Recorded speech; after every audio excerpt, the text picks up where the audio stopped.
KCSN live postgame show with BJ Kissel and Kent Swanson is about to begin.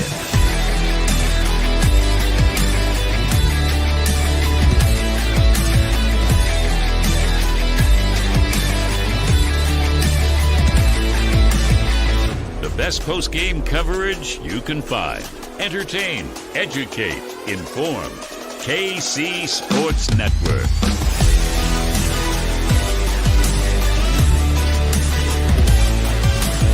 Live on the 101 The Fox Facebook page, KC Sports Network's YouTube channel, and tomorrow, well, wherever you find your podcasts.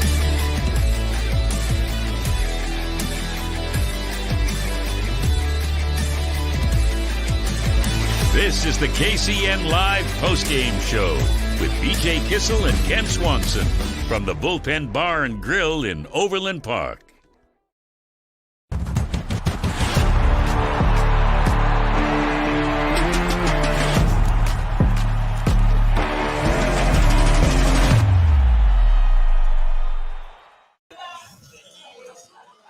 Welcome to the Bullpen Bar and Grill here in Overland Park. Chiefs get bopped 27-3 by the Tennessee Titans, and we're gonna.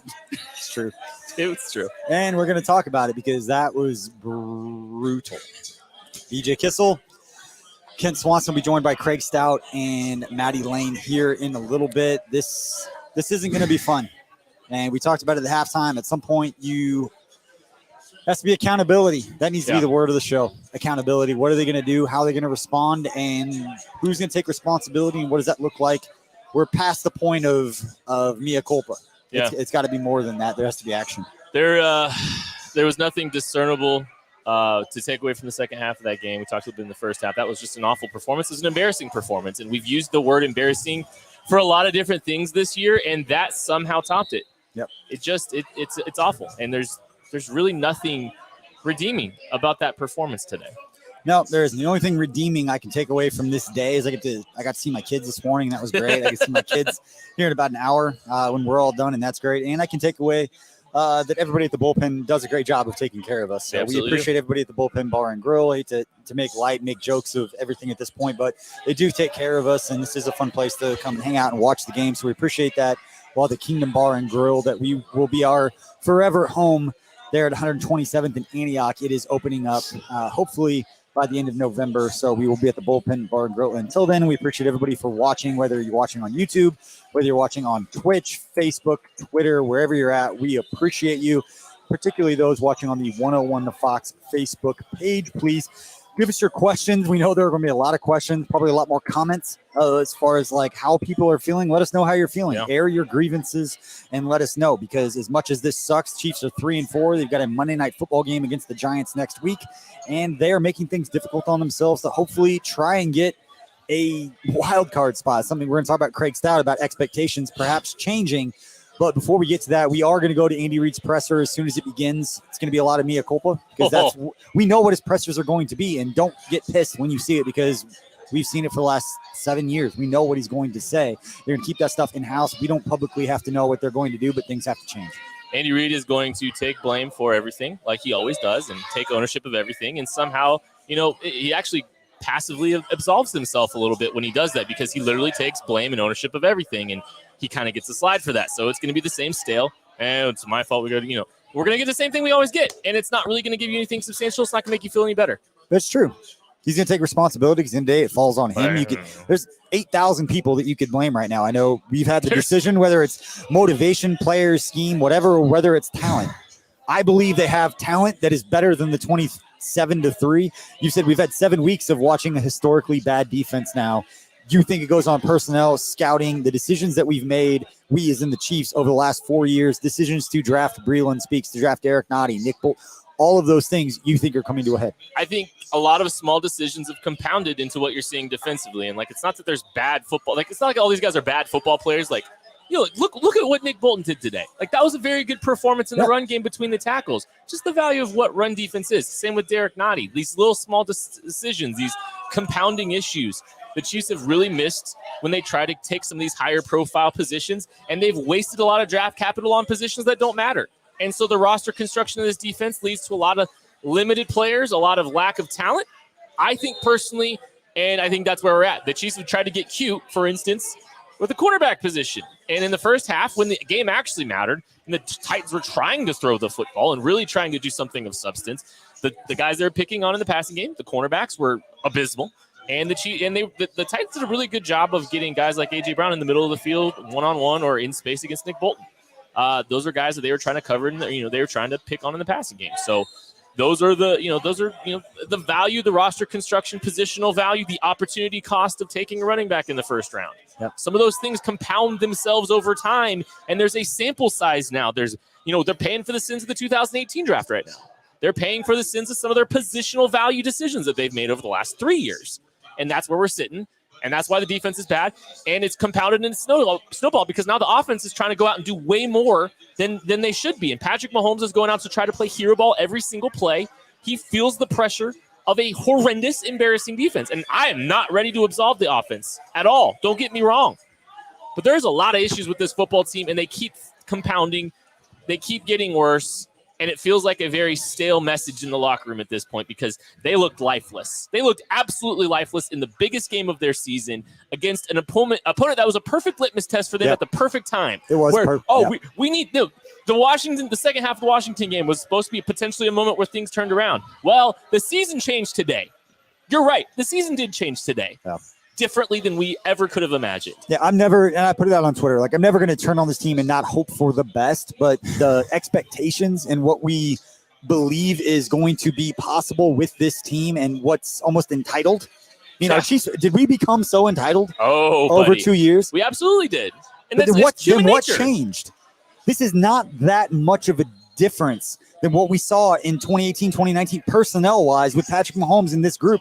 It's not so different. I understand Steve Spagnuolo, Bob Sutton, but it's not so different that there is something fundamentally that has changed with this group. Success has changed. I mean, this is 2 straight years where this team probably knows within the locker room that, hey, we'll get it turned around. We always do. We always respond. We always just go out and we do what we're doing. We continue to build and do the same things that we always do.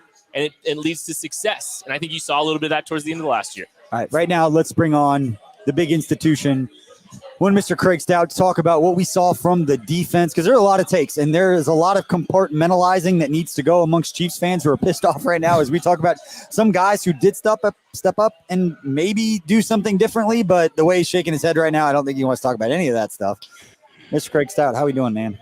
Man, I'm done meeting like this. Let's stop this. Somebody get a hold of the people at One Arrowhead Drive and let them know that this negativity that we have to bring to the postgame show needs to flip. Just let them know that we are the ones that needed to flip. Craig, I don't even know where to start with this game. I just really quick before we get into anything, do you think that there was anything redeemable about the defensive performance in the second half? It felt like the Titans packed it in, and there was nothing really substantial to get excited about in the second half, even though the Chiefs shut down the Titans in the second half of that game. Yeah, I mean, obviously, Willie Gay Jr. going up, making a play. That was great. You want to see a couple impact plays by those guys. That was really good for him. Nick Bolton was very good against the run. Very, very good. I can't overstate how good he was playing from the Mike linebacker position. I'm definitely going to be writing about him this week because he was just that level of good at the Mike. Frankly, he should play there going forward, personally. Yeah. I believe that. So, I mean, yeah, we that's about it, though. I mean, I do think that the Titans largely packed it in, tried to keep it pretty quick, didn't really attack the cornerbacks in the same way that they did in the first half. So I don't think that there's a whole lot of positive that you're going to take out of that. Frankly, some of the effort was really poor in the second half by guys not named Willie Gay, not named Nick Bolton. Yeah, I was saying Nick Bolton. I think Nick Bolton gave some good effort there. Then funny. And just a reminder, we will go to Andy Reid as soon as he goes live at his press conference, thanks to our friends at KCTV5. As soon as it happens, I'll jump in here and make sure we get to that press conference. All right. Well, Craig, the first question I do want to ask you here is, we normally talked about the defense, but my God, offensively, I mean, there was so much to unpack there, and it's unprecedented the kind of horrendous performance we saw from this team, how can a team with so much offensive firepower play so poorly? I mean, you definitely got Patrick Mahomes pressing. Like it's unmistakable at this point. He's scared to do some of the things that he was doing before, and he's pressing, trying to make up for mistakes when they do get behind the sticks there. And so you're seeing errors, calculated errors.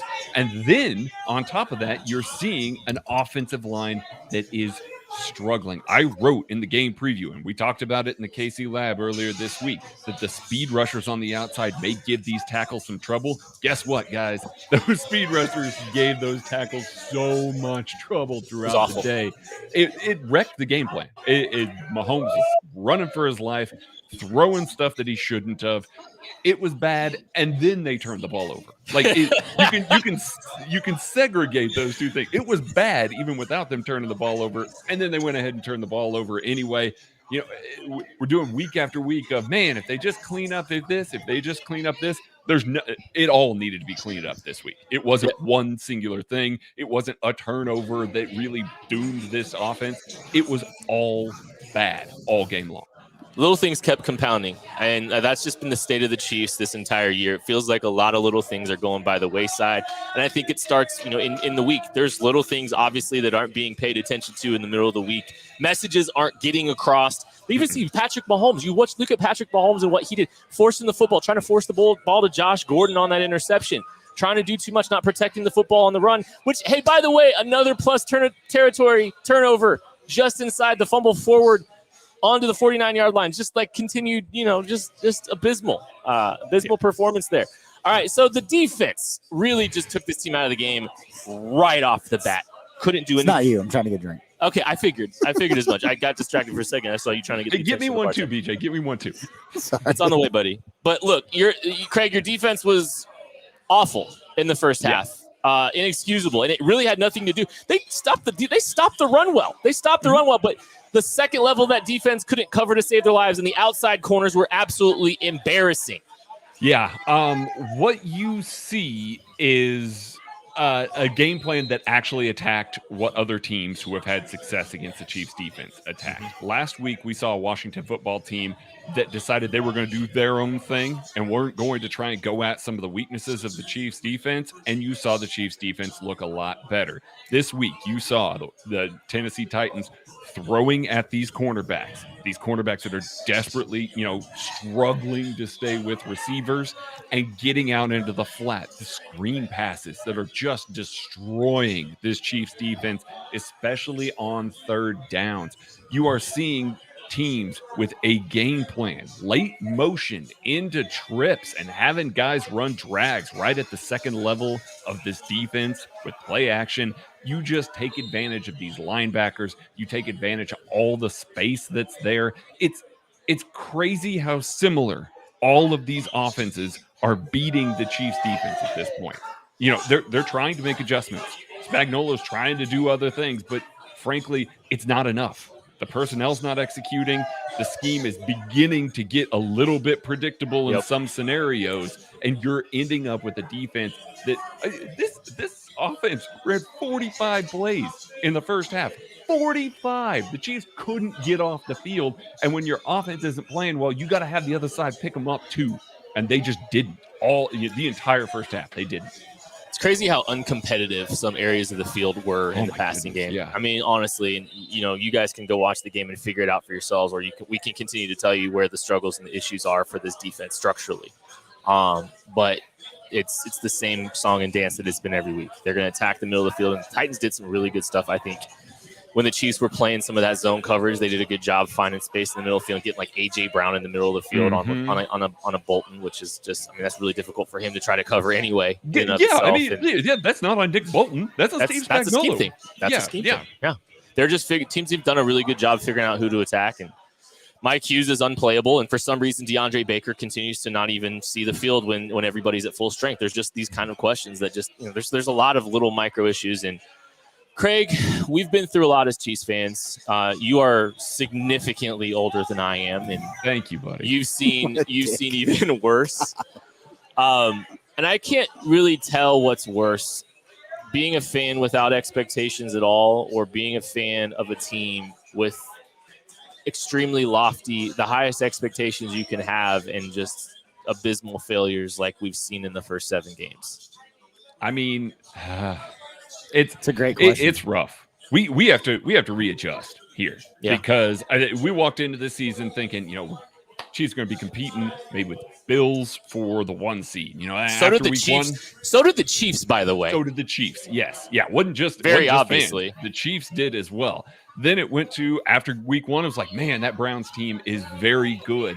And then as it's gone along, you've just slowly lowered the bar every single week. And now it's let's get into the playoffs. Like, I think winning the AFC West, while it's not over by any means, is becoming more and more difficult. The Chargers look good. You've got the Raiders have a couple games on them now before they play here. The Broncos are the Broncos. But the Chiefs are not playing well. They've got a first-place schedule, which is a rough first-place schedule, by the way. Mm-hmm. Even the stuff that's out of conference is just really tough on them this year. And they're not playing well enough to beat good teams right now. You're seeing them beat up on bad teams. So it's rough to look at this team and say they're going to line up, they're going to win the AFC West, they're going to get into the playoffs. Right now, you're staring at a little bit of a wild card matchup. The Chiefs. You don't have to look at. It's like we talk about the core stats of turnovers, third down, red zone. Chiefs turned the ball over 3 times. Tennessee just once. Third down conversions. Chiefs go 4 of 11. Tennessee goes 8 of 12. Red zone. Chiefs go 0 for 3, and Tennessee goes 2 for 4, which actually improves the Chiefs defense from what they've been throughout the course of the season. But you get dominated in those 3 stats, you are not going to win a football game. The Chiefs. Sorry. I was going to say real quick. Third down was even worse in the first half. That's the problem. In the first half, it was even more egregious that the Tennessee offense was moving the ball and the Chiefs weren't. Obviously, a couple of those third downs came when the Titans just ran the ball in third and long situations and didn't pick it up. So we will go to Andy Reid's press conference as soon as it becomes available and goes live. Thank you very much. They're taking care of us here at the bullpen. I got it. The Chiefs are 1-4 against teams with winning records. They're 0-4 against teams right now in first place in their division. Oh, and by the way, they have 3 games left against teams that are in first place in their division. They've got Dallas. They've got Green Bay. The Giants on Monday Night Football next week. Well, they're not in first place, but yeah. No, but you have a primetime game, so everybody can talk about and show stats of how bad the Chiefs have been this year. They are bad. This is a bad football team. Yeah, no, I just like when it's the sample size is too big, and all the issues the same problems keep happening.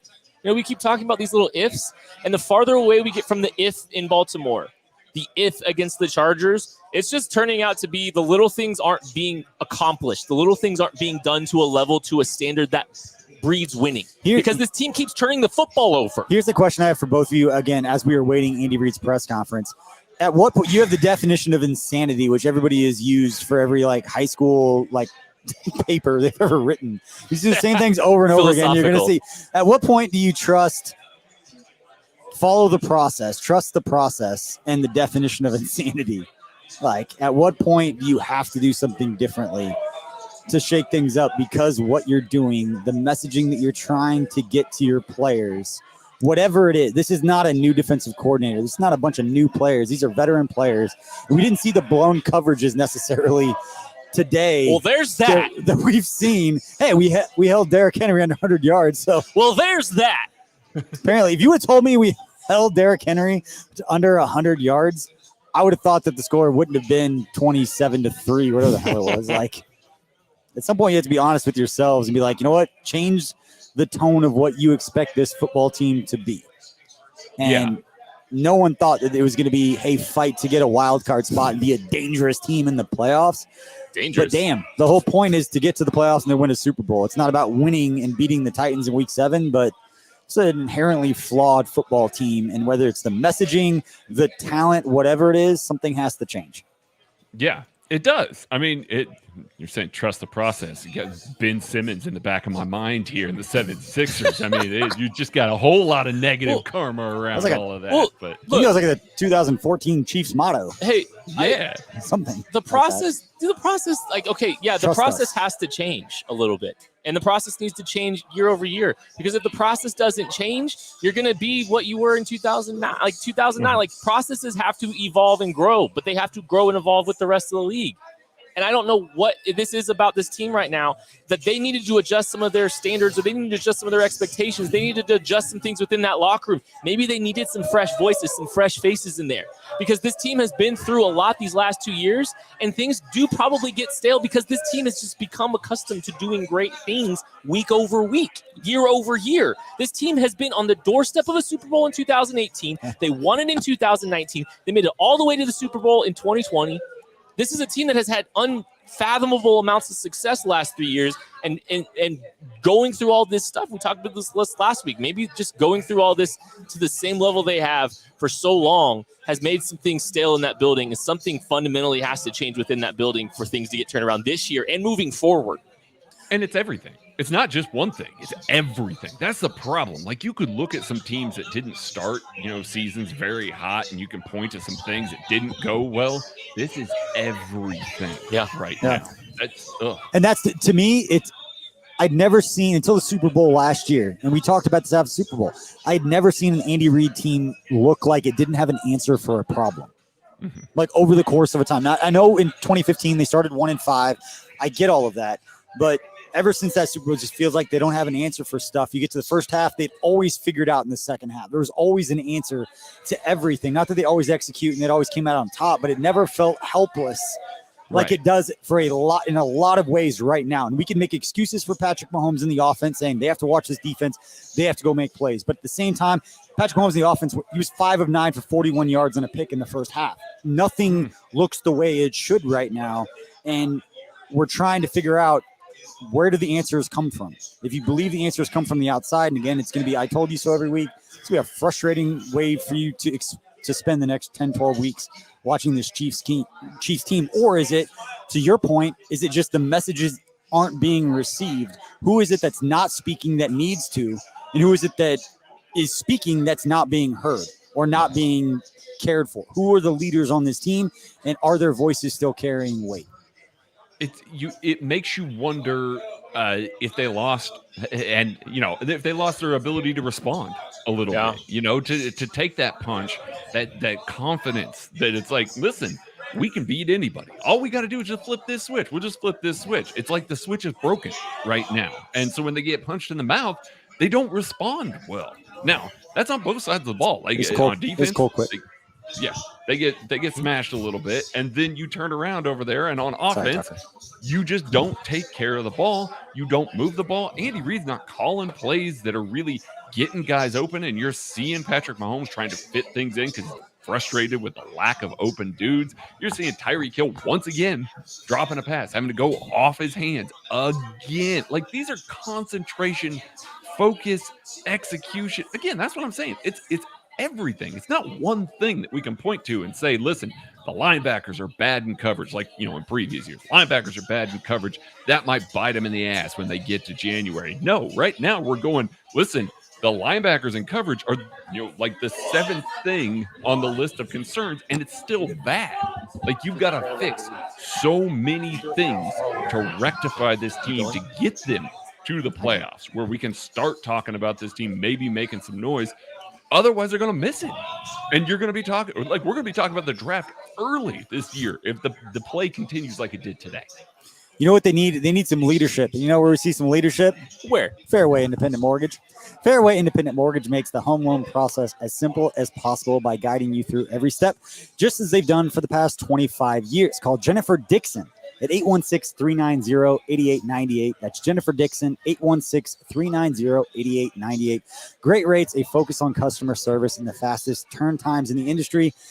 Fairway Independent Mortgage. We appreciate them for their support for what we are doing here at KC Sports Network. Yeah, they rule. Thank you guys so much for that. Craig, I want to talk a little bit here about the secondary. We talked a little bit about it earlier. I want to focus on it a little bit more. We kind of breezed through it a little bit. And I do want to just have a fundamental conversation because there is, like, we talked about these cascading issues. We've tacked all these problems. We've had all these, discussions about all these different things. The cornerback position specifically, they showed up a lot in the first half of this game. The run defense was fine. The run defense was fine in the first half. They averaged 3.1 yards per carry in the first half. Teams were picked. The Chiefs are at full strength at cornerback right now. Traveris Ward back. Mike Hughes playing. DeAndre Baker, for some reason, inactive. The outside corners were abysmal today. They were getting picked on. They were getting abused. And, look, there's a lot of fundamental questions about this football team, but roster construction-wise, cornerback has been a afterthought for Brett Veach. Sorry, we'll talk. We'll get back to that in a minute. Andy Reid joining us right now with his press conference. We will cover that right now, thanks to KC TV5. I decided not to put him back in. So, and then Chris Jones strained his groin. Tyron just hurt his ribs a little bit, and then I think we were pretty good after that. For the most part, we came out pretty healthy. Mike did a nice job with his football team. Listen, they made more plays than what we did, particularly the first few series there. And I've seen our guys do it and make the plays. We're just not doing it now, but I trust that those things will get taken care of. Both sides of the ball and special teams. We're close with the interceptions. We're right there on the hip. But again, they made the great catch and catches, and we weren't doing it offensively, and we weren't finishing it defensively. So, there's some good individual things that are taking place with some of the young guys. There's some positives there. I thought the second half for the defense was, again, positive. How they held the run game down was a plus. But again, we really need to get both sides playing well, and so we're gonna go back and look at it again. We've got to eliminate the turnovers and the penalties, and again, these are things that we haven't been common to us. So I'm seeing things that I hadn't seen before, and we just got to fix it. And the players, they know that, and I've got a good locker room, and they'll continue on with it, and the coaches will continue to do it. This is all of us, and it starts with me. Completely my responsibility and fault for how we play today, and then the coaches feel the same way about it. So we've all got a piece of this thing. All right, well, that time's yours. You just said something I haven't seen before. Well, it's with the guys, yeah. So just different guys, the guys that I've seen perform and not do certain things. We're right there to do the right thing and make something happen, and it's bouncing the other way. So we got to fix it. Yeah. And the quarterback with Patrick, it seemed like he forced a couple of things. Obviously, Yeah. Listen. That seems uncharacteristic. Yeah. So he's trying to make things happen, and we're all part of this. So I've got to dial up better things, and then we'll go from there. Andy, it's obviously such a complimentary game, but do you feel like you get to a point where the offense is trying to do things because of the situation it finds itself in from the defense? Yeah, I don't think so. I think that, here we sit with, average record, and then you've been up and down both sides of the ball, and you try to go above and beyond what you're doing. Sometimes it throws things out of whack. This is both sides of the ball. This isn't just one side I'm talking about. So, that's what, like I said, it's what guys that I've seen do the things. But as play callers, we've all got to go back and look at what we're giving our guys to work with. I mean, and that's where we've all got a piece of this. What was the biggest issue defensively in the first half? Yeah, I thought we were close.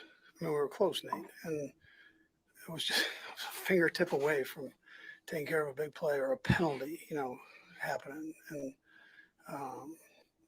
they had a nice screen with a 3rd and long. We were getting them into those good situations, and they were able to work their way out of it. So,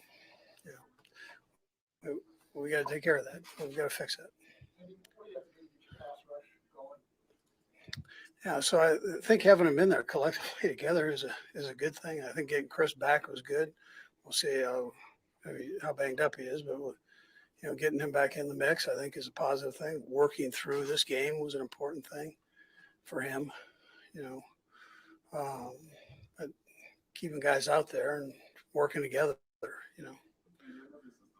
game with the offensive line appeared to struggle. Was there anything different that Tennessee did, or was it just they beat you up front today? Yeah, well, we came in knowing that they have a good defensive front, and you want to stay out of third and longs, and penalties kill you. And you guys saw that. I mean, you saw it early, and we're looking at long yardage situations. So we got to take care of that. That's whether right or wrong. Whether we think it's a right or wrong call. That's not how it rolls. I mean, we got to make sure that we're not in those situations and against good defensive fronts.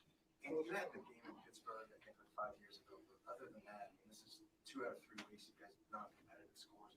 What is your level of concern with just sort of morale, energy, and players and coaches? Yeah, well, listen, I trust the locker room. I trust the players and the coaches. So, we've got to make sure we hang together and fix the problem.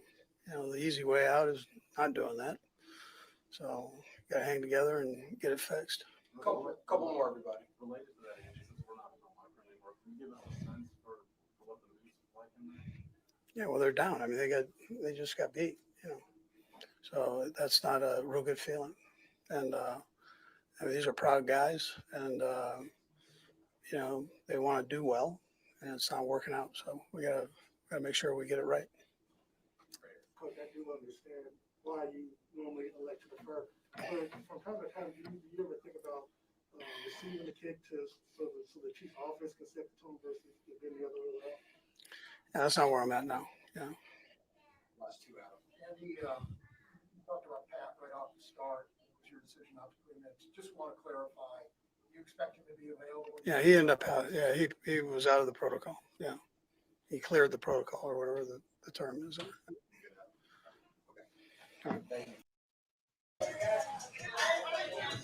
All right, that was Andy Reid following the Chiefs' 27-3 loss to the Tennessee Titans.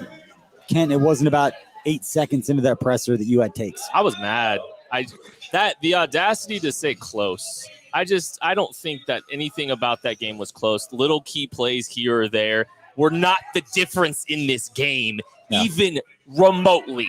That is an excuse. That is a horrendous excuse. A little play here or there is not the difference in being 27-0 in the first half. Your team wasn't good enough. Your team got beat up front on both sides of the ball. Your secondary couldn't cover. You had no answer schematically for anything. You got beat in every way, shape, or form. Do not try to sugarcoat anything with any layer of closeness. You were not a fingertip away. You were not 10 fingertips away from something good happening in that game. You got beat. You got beat badly. I cannot stand the excuse that he just put on there from Jump Street. I'm so upset. That is one of the, honestly, I know he does it. He's very bland. He's very boring. Yeah, that's where I'll give my take because I'm not upset. I'll never care about presser. He's not going to say anything real. He's not going to throw anybody under the bus. He's not going to criticize a player publicly. He's not going to criticize a fellow coach publicly. He could motherfuck everybody in that locker room, and he's going to stand up there and say exactly what he just did. It has nothing to do with trying to cover for players at all. Yeah, you want to feel better after the presser. No, and I was going to tell you before it started, nothing he says is going to make you feel better. I'm not here for him trying to go out there and just throw other people under the bus or anything like that. You don't have to say what he just said. There was zero reason for him to say exactly what he just said there. We're a fingertip here. Like, no, you're not. You are not. You don't have to do that. Let's go to Patrick Mahomes right now. End there. So it was a disappointing day and a disappointing way to end it. You talk about a disappointing day. How was the locker room after the game? I mean, you're embarrassed. I mean, you just got spanked pretty good. I mean, it's you were coming in here trying to build off momentum of the week before, and we didn't do that. So I mean, it's just trying to find a way to get better for next week because you got to continue to get better and better in this league if you want to get to where you want to be at. You have a pinpoint where things are going wrong. I know we come in week in, week out talking about the turnovers and things like that. But where do you think the mistakes need to be fixed? I mean, it's kind of been one thing here and there each and every week. It's not like a whole overarching one thing. And I mean, today it was probably me just pressing a little bit too early in the game, and then it kind of got down, and we were in that kind of mode where you're kind of no huddle, which you don't want to be in the NFL. You can execute a little bit, but it's hard to get sustained drives. So I just got to be better early in the games so we don't get behind like we did today. I think we know the defense. What did the defense do to confusion? I mean, they just made plays. They played the same coverages that they played against the Bills. We just didn't execute, or I didn't execute, really.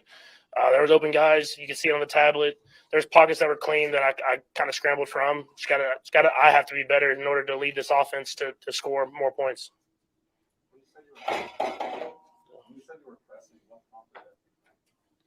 I don't know what prompted it. I don't know if it was just me just kind of trying to make things happen. But in this league, you kind of have to let things develop. You have to go through the process of making plays, and it takes one play at a time. And people always talk about you can't have like a 14-point play. They scored early. I kind of have to go through the process of just getting the ball down the field, not trying to do too much. If you look at before the end of half and scrambling, just go down. Why do I even try to get the extra 2 yards? It's just little things like that add up and end up getting beat pretty bad. Is this something you feel like you've been in before in your career where you felt that sort of mindset before in the past? Yeah, I mean, I want to win. I mean, that's at the end of the day, I want to win. And so I try to do whatever I can to win. But you have to believe in the guys around you. You have to know that you can go the long way. You can take the short pass, and guys will make guys miss. You can hang in the pocket and make the throws. But at the end of the day, I just want to win, and whatever that takes, I'm going to try to do. And I'll look at this film, learn from it, and try to come out better on Monday night this week. Patrick, this is 2 out of 3 weeks now, which is kind of non-competitive scores. I know what you guys had expectations for the season. I'm wondering, is there a sense of shock in the locker room? And if so, how do you get through that? Yeah, I mean, you never go into a game expecting to lose bad. I mean, definitely you get shocked because you didn't play the way you wanted to. But we have enough leaders in this team. We have to find a way. I mean, I don't know what that's going to take yet. We'll go in, we'll talk about it, we'll figure it out, we'll watch the film. But I trust that we'll find it. I mean, that's what's part of leadership. That's what part of great teams are, is being able to battle through adversity. And it's been kind of rainbows and flowers and awesome for these last few years. But whenever you want to build something substantial and you want to build something great, you're going to go through parts like this. And I mean, people keep saying it's still early in the year. I mean, we can still go get whatever we want. But it's going to take us getting better every single day. Because if you get better every single day and play each game play by play, I think we have the talent in this locker room that we can make it happen. Would you say the parts that you guys are going through today, like a slump? Yeah, I mean, yeah, kind of. I mean, we just aren't playing good enough. I mean, we have the players. We're running the plays. It's just a little thing here or there that we're not doing well. If it's a pass that I need to throw at this certain point, I'm missing that pass. If it's a shot downfield, we didn't get the block exactly the right way. It's just a little thing here or there. But if you look at the talent overall and the guys playing, people are playing hard and people are doing what they need to do. But we have to come together as a team, offense, defense, and special teams, and play that complete game every single week if we want to be who we want to be. Last one, Patrick, just one more about the hit. It sounds like you expect to play next week, but is there anything during the week you expect to do differently as far as just maintenance? No, I mean, I always try to do a good job of preparing my body to be as ready as possible. There's always little things here or there that you work on during the kind of grind of the NFL season. But we have an extra day, so I'll try to get a jump on the Giants and watch as much as possible. Try to be better next week.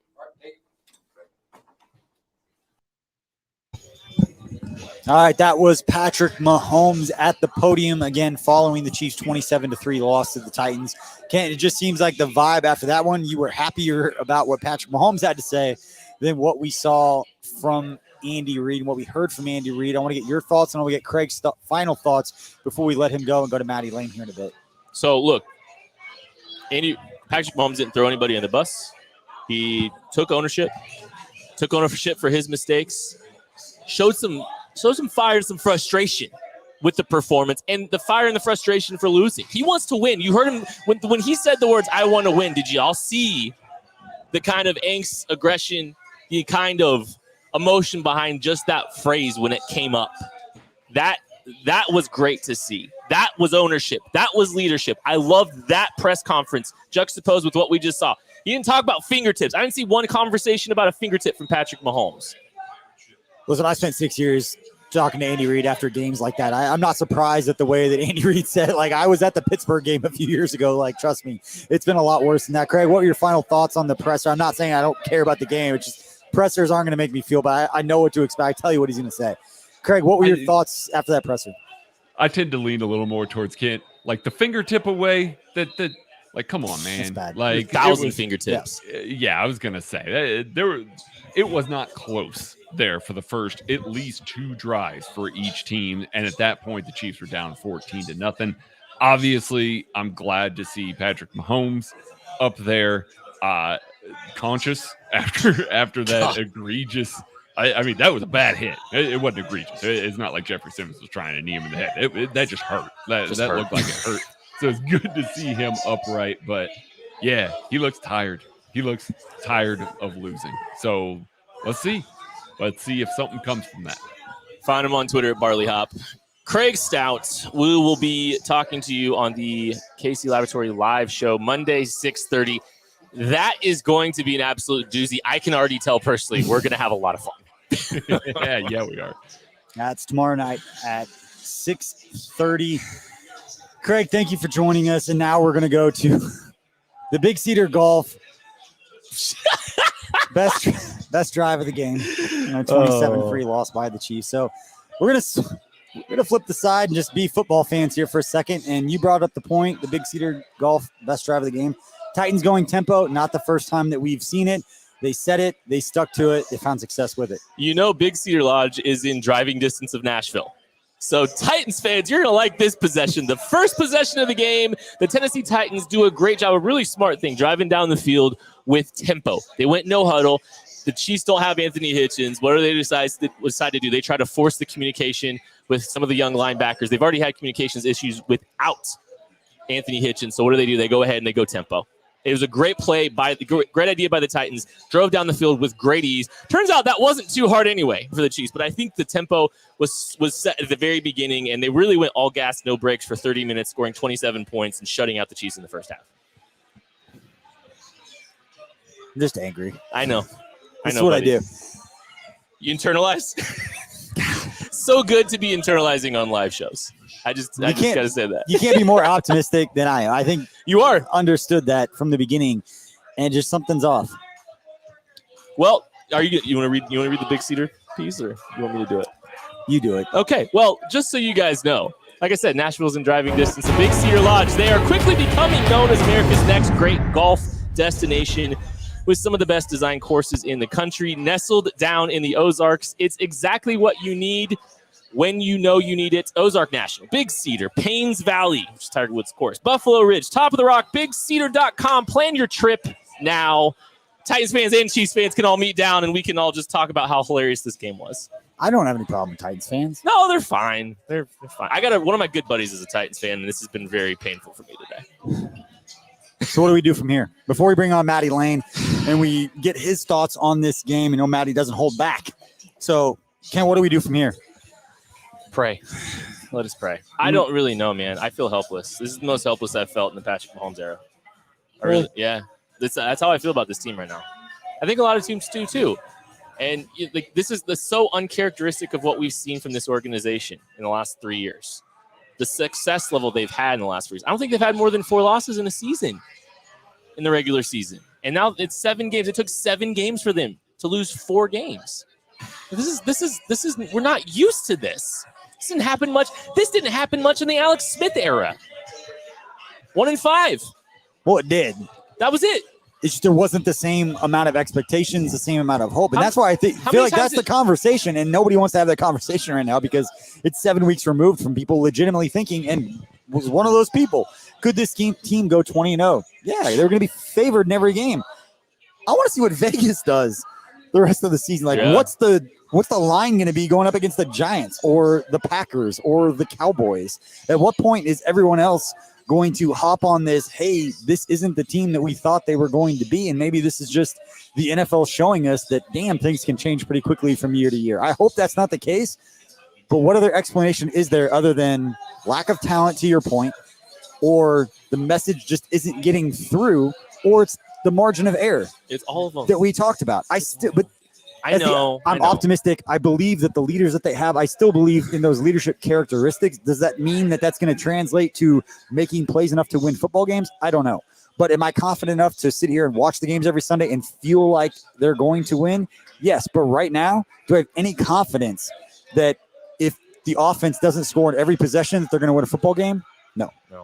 I just wonder, you look at some of these guys that are leaders on this team, and there's some very good leadership on this team, but I think there's a layer of performance there too. And things can get a little bit stale if the performance doesn't match, some of these guys' voices. And I think sometimes that could potentially have some impact there too, because I think some of these star players, that the Chiefs, the highest paid, the Chiefs, from a value perspective, I don't think the Chiefs are really doing, they're not really getting a ton of value out of some of their players.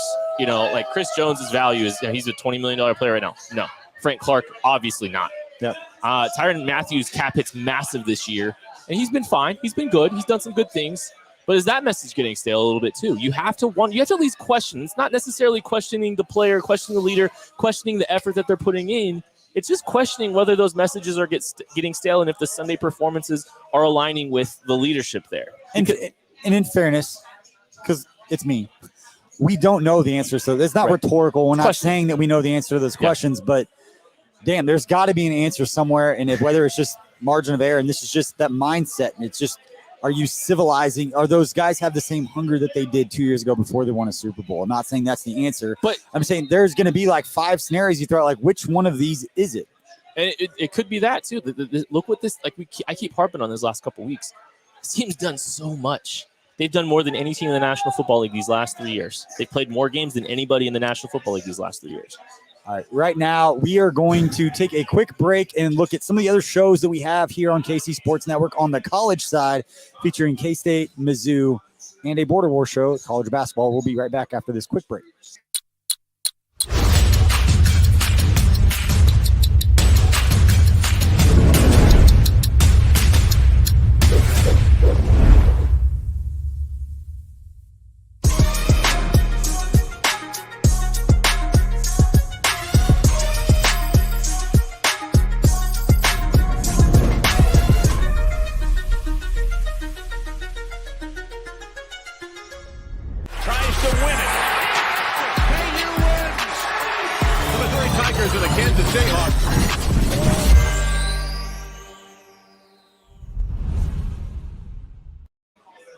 All right, that was what we've got on the college side, thanks to 360. We actually have a lot of fun stuff going on in Manhattan for K-State next weekend, so make sure you tune into that. We're going on the road doing some live tailgate shows. That should be a lot of fun.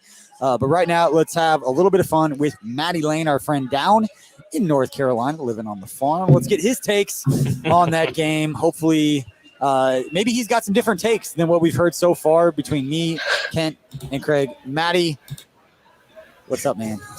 I don't know how much fun we're about to have. Set you up. I really don't know. There's a lot of fun coming to the rest of it. He said that my eyebrows raised. I was like, we are? This is fun? I'm gonna have fun no matter what. Hey, look, we're about to be. We're laughing at our own pain right now. Is what we're doing. Maddie's really good at that. Maddie, just first off, just overall thoughts on this game. What do you have for us? Just here. This was bad. This was really bad. This was listen, I out of everybody in KCSN, I'm the most willing and most likely to be negative about some of the stuff, like for the coaching staff. I have always questioned the coaching staff a little bit more than than Craig or can't always have. And I think this game is kind of. You saying I don't question anything? Listen, BJ, we're just gonna skip over you on this one. I can make fun of myself. It's okay. We're skipping over you on this one. Hey, I own it. I get it. I've always questioned a little bit, and this game is why. I think from the very beginning, you saw a Titans team that was ready for everything the Chiefs were doing offensively, defensively. This was before we start getting into effort issues and anything else. It's just the Titans were more prepared to play the Chiefs than the Chiefs were to play the Titans. The Chiefs looked like they had absolutely no what the Titans were doing until we got to the second half. and the Titans really weren't caring at that point in time. It's just they were outcoached going into the game. They got outcoached throughout the game. And this is an unfortunate thing that's always happened for Andy Reid teams. It happens a couple times every year. Problem is this year, it seems to be happening every other week at best. I mean, it might be happening every single week right now. On a short week, Titans are really beat up, and we saw that just complete shellacking by the Tennessee Titans, just completely outclassing the Chiefs in basically every way imaginable. One of the big issues offensively, Maddie, and I think you kind of saw that. I think a couple guys had their worst offensive performance or first performance on the offensive line that we've seen all season. Specifically, I think Orlando Brown was really bad. Trey Smith too. I think Trey Smith had his worst performance as a Chief easily. Yeah, I think this was Trey Smith's worst game that he's had. He looked like he wasn't ready for some of the speed that the Titans were putting over on 3-tech. When they put Danico Autry on him, that's when he really struggled. I think it was just that speed, the flexibility that Autry has. That's the kind of guy that's always going to give Trey Smith some trouble, but it was really evident in this game. I think the sack he gave up late in the game, one of the big issues was that he didn't get any help from Mike Rimmers at right tackle. That's a big Chiefs thing. So yeah, it wasn't a good week for him. And Mike Rimmers, just as bad as I think everybody thought he might be. Everybody that was upset with him taking over for Lucas Niang, I think this is the reason. Like, this is the game you want to go back to, because Mike Rimmers, Orlando Brown, all of these guys, everybody struggled. I'm done naming names. Everybody on the offensive line struggled. It was bad, and it cost the Chiefs a couple drives. It absolutely did. And Patrick Mahomes let it affect him more than 2 drives, I think. I think that he started pressing a little bit because of the pressure that he was experiencing, and maybe it wasn't always there. And he admitted to it. He took ownership in his press conference about mismanaging the pocket, not stepping up, bailing too quickly. Interesting. I loved that ownership from Patrick Mahomes. Press conferences don't matter. I'm sorry. They do not matter. You can say, I will say that as a person. Nowadays, they do not matter. It does not matter what he says in front of a microphone. It matters what he says to his teammates. You can say nothing and still say less than Andy Reid did. And it doesn't matter. It may make you feel better, but it doesn't matter. And I will defend Matt Lane because he's not trying to look swole. And he's pretty freaking swole. Matty is swole. He's going to wear a size medium. He's going to wear a medium. So let the guy wear it. But Matty, after the Chiefs. No, I bought this after the Chiefs won the Super Bowl, and this was the only size that was left. I can barely squeeze into it. I thought maybe it was going to bring some magic to put on the Super Bowl victory shirt at halftime. Guys, it did not. We might just have to retire this shirt. I am sorry. Maddie works really hard to fill that size small shirt out. Listen, I want to ask Maddie. I want to ask you this question because of everybody, I'm obviously the most optimistic. You are the most. I want to say pessimistic. You're going to say realistic, and we can have a debate about that. He's brutally honest. But brutally, you say you feel what you feel. Do the Chiefs have what they need right now to fix it and turn it around? In your opinion, do they have the pieces to figure it out? Enough to win enough games to go to the playoffs and win to make some noise? I really don't think so. I think this Chiefs team is going to funnel into that spot to where if they do make the playoffs, which I still think they'll contend for, but if they do make the playoffs, they'll be feisty. They'll be a team that nobody wants. They're going to be the Tennessee Titans of every other year, that nobody wants to see them entering the playoffs because they can beat you. The problem is to see this team pull together, 4 straight games right now of beating quality opponents. I just don't see how they're going to do it at this moment in time. They struggle to get good performances week in and week out from their good players. To go win the Super Bowl, you got to get week in and week out good performances from average players, from below average players, and they're just struggling to get it from anybody across the board right now. I would be really surprised to see this team start to turn it around right now. Something will have to change. Not saying it can't. It's just right now I don't really see anything you can hang your hat on to believe that they are going to flip the switch at so many different levels. Maddie, they have a lot of aging defensive talent. They're older than they were when they won the Super Bowl. They're all a little step slower when they won the Super Bowl. How many blue chip players does this defense have this year? 0. Okay. I think so too. I think you could almost push us over to the offensive side of the ball and ask how many they have overall on the team. Like, you're obviously going to put that onto Patrick Mahomes is getting it. Travis Kelce's getting it. Tyreek Hill's been so inconsistent this year. Like, he's still arguably the most dangerous player in the NFL. I'd still give it to him. Yeah. But he's just been so inconsistent in terms of how easily he's been erased from some games, the inconsistency with his hands. Joe Thuney's playing very well, especially with a broken hand, but I don't think that he has played in terms of like the best guard in the NFL. I don't think he's played like that throughout this year. But like, you just have such a low amount of blue chip players for a team that is built on blue chip players. Like, this entire roster is built around having 4 or 5 guys that carry this roster, this below average roster across the board, and they're not doing it. Yeah, the Chiefs have disproportionately placed their roster and placed their cap space on their core players. They overspent on Anthony Hitchens. They've given big contracts to Frank Clark, Chris Jones, Tyrann Mathieu, and that all works. It's all well and good if you got the right guys, if you invested in the right guys. And for 2019, when they won the Super Bowl, yes, I think they had the right guys. But you might be paying for the sins of the long-term scale and long-term play of some of that, because this roster is disproportionately distributed from a financial perspective, and they haven't got the production, I don't think, out of those guys at all relative to what they're paying them. They have the second most expensive defense in football. That's not great. Hey, Maddie, let's get a final thought before we let you go. But before we do that, also want to give a plug, because everybody listening, make sure tomorrow morning you will get the analysis, the why, the breakdown of what happened, not just the emotional stuff on our Substack, on our breakdowns. If you subscribe, and we have a free version, we have a paid version to our Substack. Our daily newsletters come every day at 6 o'clock in the morning, KCSN.substack.com. You can get the written breakdowns every day of the week from us, from Maddie, from Kent, from Craig, from Tucker, from myself.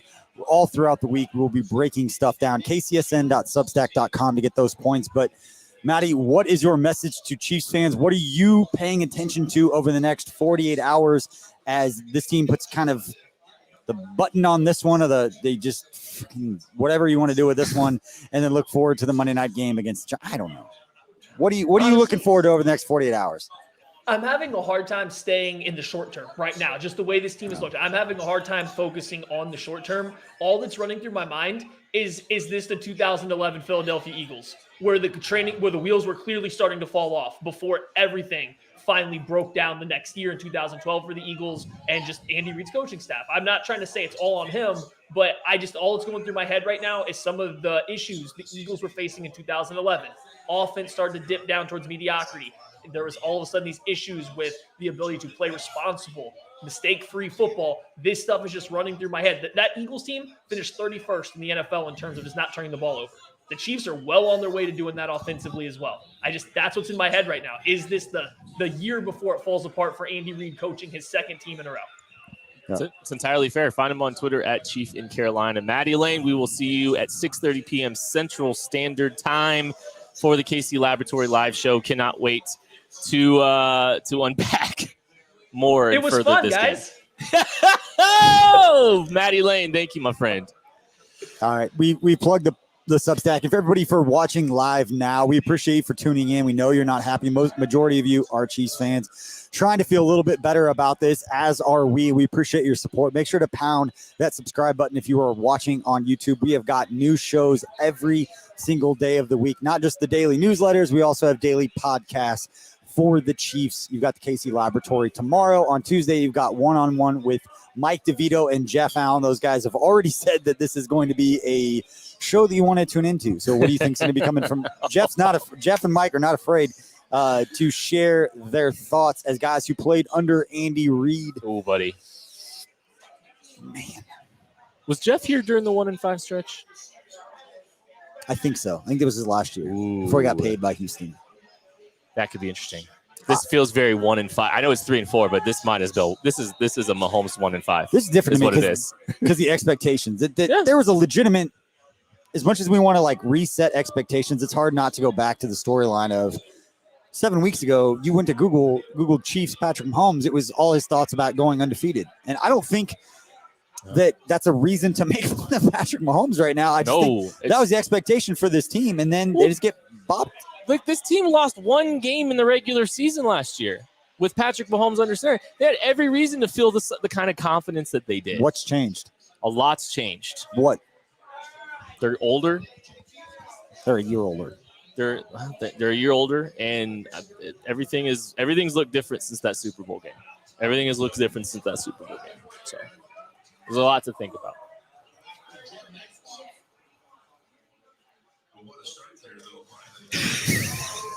Got nothing. You want to sit in the silence here, buddy? What we're going to do is we're going to get weird here. We got about 2 minutes left here on the show. We're going to bring Tucker who's going to freak out right now. He's going to take his headset off. He's going to walk around here. And he's going to put my headset on, and we want to give Tucker a chance to give his thoughts on this game. Or do you just want to do it from right there? You can do it from right there if you want. You can let yourself on. Undo the 27-3 graphic. Put yourself on. Okay. Now let's get some Tucker thoughts here. Well, listen. Just turn that computer around. I wish everybody could see everything that's going on. I'm working on it. We appreciate everybody. Just We're not trying to be overproduced. We're trying to be real here with what's going on. At We're the bullpen bar and grill. And Tucker sits here and listens to us give all of our takes the entire game. And we want to give Tucker a chance to give his takes on this game. I forgot how to work a computer for a second. Hang on. Our producer forgot how to use a computer. Yeah. Well, he's got two computers over there. I wish everybody could see how this works. Our favorite football team forgot how to play football today, too. So that's fair. Facts. I think it's at least, hey, Tucker, at least you showed up today.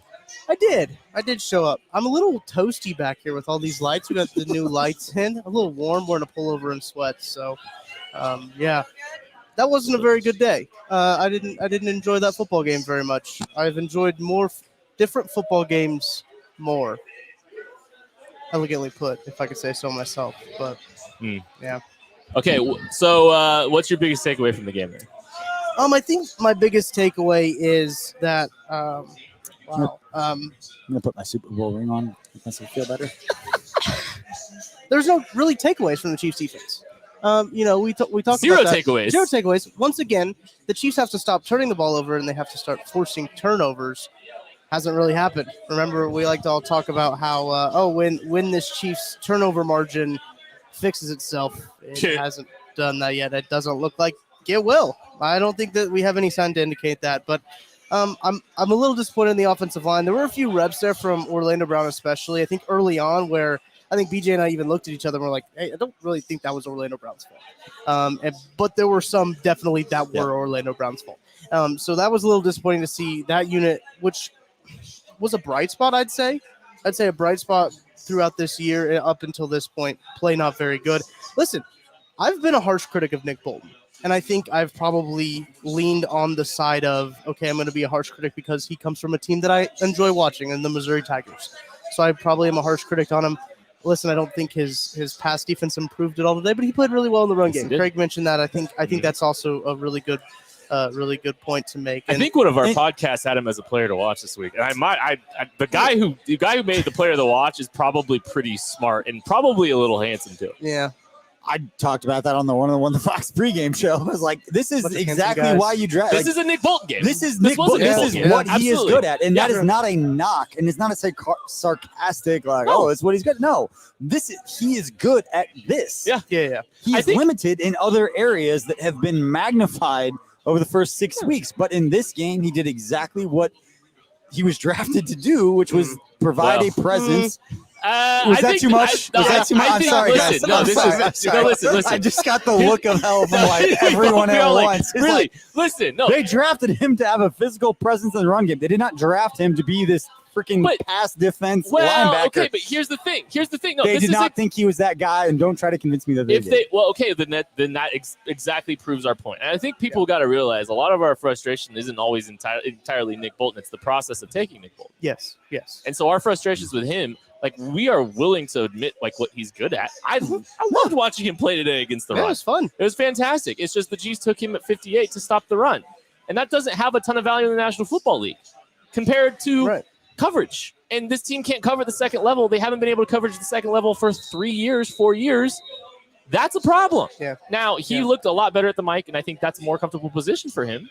And that's good for him. It's great for him. I think when we wrote this, and one of the first articles I wrote at KCSN was understanding the why for every single player that the Chiefs took in this draft. And the why was he's probably the Anthony Hitchens replacement. Yeah. Because you can cut Anthony Hitchens next year. Yeah. You're not going to get a ton of coverage ability from him. It's going to be immensely frustrating to watch him cover. The Chiefs didn't make an attempt to get better in the coverage aspect of that game at that position. Mm-hmm. But you saw the tone setting. You saw the physicality. He was the only guy about that life in the run game this week. It brings up a bigger point, and we're going to wrap the show up right here. I think we've gotten all of our takes out. Yeah, we will have more at 6:30 p.m. Central Time on the KC Laboratory Live episode. Make sure I'm going to ask for some grievances. We're going to try to read some grievances on air. I'm just going to say, for everybody that wants to blow up this defense and have it have a completely different look, the way that it looks like on paper right now is we are going to see a completely different defense next year, no matter what, just from a contract situation. Frank Clark's contract, Tyrann Mathieu is scheduled to be a free agent. Anthony Hitchens' contract situation is what it is. Those are your three defensive leaders at this point on that side of the ball that all have question marks on whether or not they are going to be a part of this going forward. So what we do know is that Andy Reid and Brett Veach signed contract extensions last year, and that's going to be a tough pill to swallow for Clark Hunt to have paid those guys, whatever those contracts look like. It's no different than a player to have to eat a certain amount of money to have those guys not be here. And are they at that point a year removed from everybody singing their praises? Yeah. No, it's absolutely true. And I don't think those guys are going anywhere, but boy, are those guys in for a very harsh, honest offseason, because I really don't think, regardless of what happens the rest of the year, even if they win the Super Bowl, they need to blow this thing up on defense specifically. Even if they win, they do. They do. This team, no. I'm sorry. You cannot process results. Patrick Mahomes might be able to dig them out of this hole because he is the best player in the world. He's a generational talent. He's the Michael Jordan of football. But everything around him is a dumpster fire right now, and yeah, there's going to be Nick. I don't think Anthony Hitchens is all of a sudden just going to become faster, more athletic, and going to stop looking as lost. I don't think that Chris Jones is all of a sudden going to start giving better effort on defense because he's on against the run, because he never has. I don't think Frank Clark is going to have the same juice he had, the same power he had coming in. Like, these are just fundamental realities that we are in. These are guys that are close to 30, are 30. And we're just, I think they've got to make some massive fundamental changes, some different voices in the locker room, probably too, different voices in the position group rooms. Yeah. Coaching staff. There's going to be a lot of hard questions asked, and there should be, because even if they turn things around this year, there's a lot of questions that you got. How did you get to this point? Yep. All right. That's going to wrap it up for this show. Chiefs lose 27-3 to the Tennessee Titans to fall to 3-4 on the season. They've got the Monday Night Football game against the New York Giants next week. And we talked about it, like, expectations have changed. I'm not going to change in that I'm going to continue to support this team and root for the best, but damn, it's going to be a lot of. Well, we are too. We are too. I think everybody is. Look, and I'm not going to. This is not a time. This is getting preachy here. It's not time to question people's fandom because they fan how they fan. They're frustrated how they get frustrated. There's a fan spectrum. I'm not trying to throw a wet blanket on this. I'm a certain way about it, and I'm going to be the way I'm about that. Sure. Everybody else is going to be the way about that, and not to criticize the way anybody else fans, because you have every right to be pissed off. Criticizing the team doesn't mean that you hate the team. Criticizing the team, there's a lot of fans, and I think the laboratory falls in that. We criticize things because we care deeply about this team having success. We are very emotionally invested in this team having success, as is a lot of people covering this team. And our way of manifesting that is being critical and calling to light the things that we think are keeping them from being great. And there's a lot of things keeping them from being great right now, and we're going to be unapologetic about addressing them. We are. And that doesn't mean we care less, doesn't mean we're bad fans. It just means we're not going to be the homers. And there's homers on that side too. That's how some fans respond to being a fan. There's a spectrum of how fans respond to their team. We're just on this side, and that's how we're going to be. Yeah, it's always going to be the same side, and everyone knows, like, I'm going to be generally optimistic because I root for the team, and I've been around these guys. I know how they have been wired, and they have been wired in the past. Now, it's been 2 years since I've been there. Has stuff changed? I don't think so, but maybe. But that's why I feel the way that I do based on my experiences. So always hoping for the best and drinking our way through these. So, hey, it's not the first time. I was a fan back during the Pioli Haley. That's season tickets in 2012. Good year. Good year to do that. I bet him to win this. I put $100 on him to win the Super Bowl in 2012 when it's statistically like the third worst competitive season from point differential in like franchise history. They looked so good against the Cardinals in the preseason that year.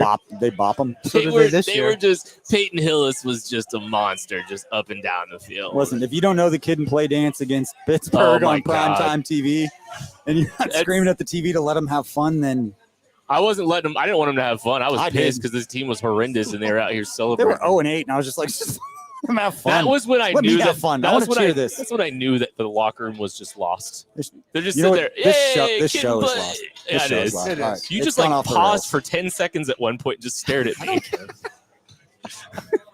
I thought something was wrong.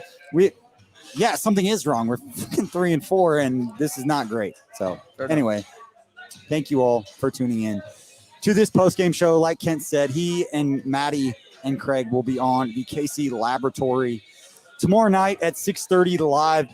Please bring your questions. Please subscribe if you haven't to this channel. Make sure you don't miss any shows. We've got 5-6 shows a week dedicated to the Kansas City Chiefs, along with our K-State and Mizzou coverage. As we continue to add more, we'll be in Manhattan live next weekend to do some fun stuff on site from the K-Club tailgate and Rock and K's on Friday night. A lot of good stuff. You'll see that over the week. We appreciate all you for joining us. We will see you tomorrow night. Yes, we will. Looking forward to it. It's going to be a lot to cover. I have a question out to air your grievances on Twitter if you want to do that. Go spend some time with your loved ones and try to make the rest of this night a good one. We'll see you.